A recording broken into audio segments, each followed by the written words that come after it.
Basic mechanical engineering के most important questions रो क्या strategy होने वाली है जिसकी मदद से आप इस सब्जेक्ट में मैक्सिमम मार्क्स स्कोर कर सकते हैं, आज की वीडियो के अंदर डिस्कस करेंगे। ठीक है, तो सबसे पहले मैं आपको इंपॉर्टेंट क्वेश्चन दे देता हूं। हालांकि पहले मैं एक वीडियो बना चुका हूं, लेकिन फिर से आप एक बार देख लीजिए। ये हो गया आपके यूनिट 1 के इंपॉर्टेंट क्वेश्चंस, ये हो गया यूनिट 2, ये हो गया यूनिट 3, ये हो गया यूनिट 4 और ये हो गया आपका यूनिट 5। ठीक है, कहां गया यूनिट 5? ये रहा यूनिट 5।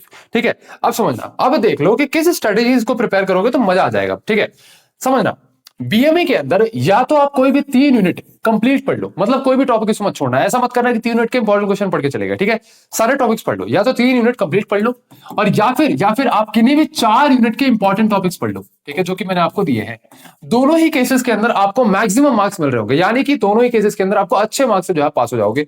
जो अभी तक मैंने आपको क्वेश्चन दिए हैं फिजिक्स वगैरह में भी दिए, तो वो क्वेश्चन आए हैं एग्जाम के अंदर। 80% of the paper, 70% of the paper वहां से ही डायरेक्ट आया हुआ है। तो मैं ये कह सकता हूं कि हाँ, जो मैंने बीएमई के लिए भी दिया है, तो वो भी एक मैंने काफी अच्छे एनालिसिस से दिया है।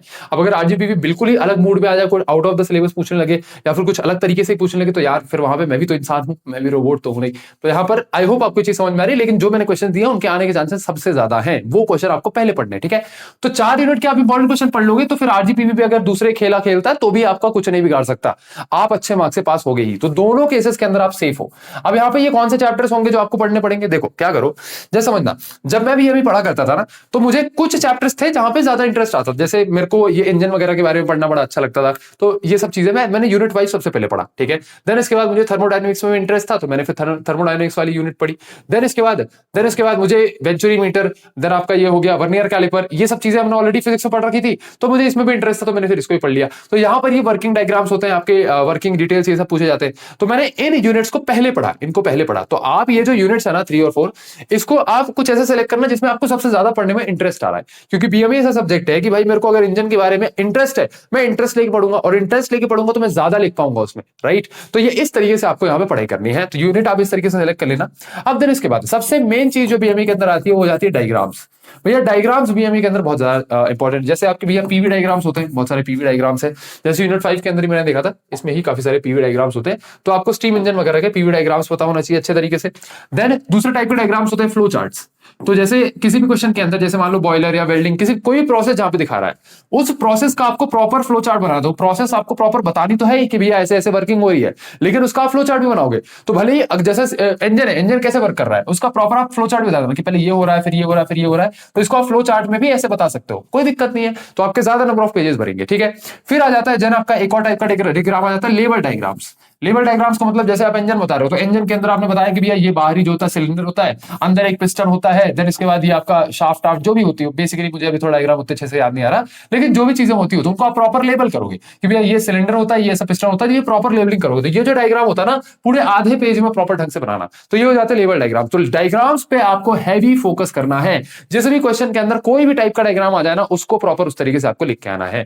देन हर क्वेश्चन को कैसे अटेम्प्ट करोगे, हालांकि ये चीज तो मैं आपको ऑलरेडी बता चुका हूं, लेकिन फिर भी बता देता हूं। किसी भी क्वेश्चन को कैसे अटेम्प्ट करोगे, सबसे पहले उसको डिफाइन करोगे अच्छे तरीके से। डिफाइन करोगे 2 से 4 पॉइंट के अंदर, 2-3 पॉइंट के अंदर प्रॉपर अच्छे से उसको डिफाइन करो। भले ही सेम पॉइंट्स को आप आगे दोबारा रिपीट करोगे, सेम पॉइंट्स को दोबारा लिख देना, कोई दिक्कत नहीं, लेकिन उसको आप प्रॉपर यहां पे डिफाइन करो। देन उसके बाद जैसे मे बी उसके कुछ की कैरेक्टरिस्टिक्स आप लिख सकते हो, की फीचर्स देख सकते हो, इसमें 7-8 पॉइंट लिखो, दबा के 7-8 पॉइंट लिखो कि क्या चीजें होती है।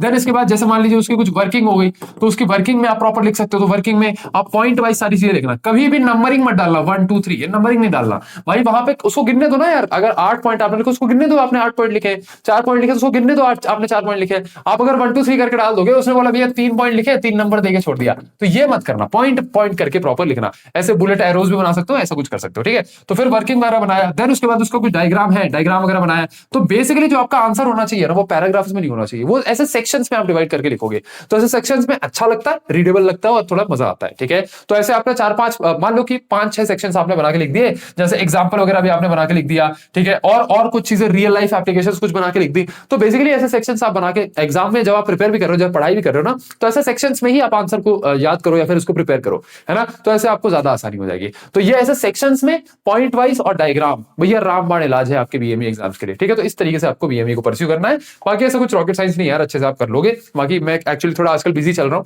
आपके नेक्स्ट सेमेस्टर के जो सब्जेक्ट्स हैं जैसे कि M2 हो गया आपका, और जो B3 दूसरे सब्जेक्ट जो आपको नए सेमेस्टर में आने वाले हैं, उनकी तैयारी अभी से शुरू हो चुकी है, उनके लेक्चर्स अभी से शूट होना शुरू हो चुके हैं। तो उसमें थोड़ा ज्यादा बिजी है, इसलिए ये वाली वीडियोस नहीं बना पा रहे। एंड आई थिंक यार ये वीडियोस उतनी इंपॉर्टेंट भी नहीं है। आपको आप सर्च करोगे यूट्यूब पे बीएमई आरसीपीवी इंपॉर्टेंट क्वेश्चन, तो आपको इतने वीडियोस मिल जाएंगे कि जिसकी कोई हद नहीं, सभी इंपॉर्टेंट क्वेश्चन बता रहे हैं। तो मुझे नहीं लगता कि जो सब कर रहे हैं वो मैं करना पसंद करूंगा, मैं आपको पढ़ाना ज्यादा पसंद करूंगा, तो मैं वो काम अपना करते रहता हूँ।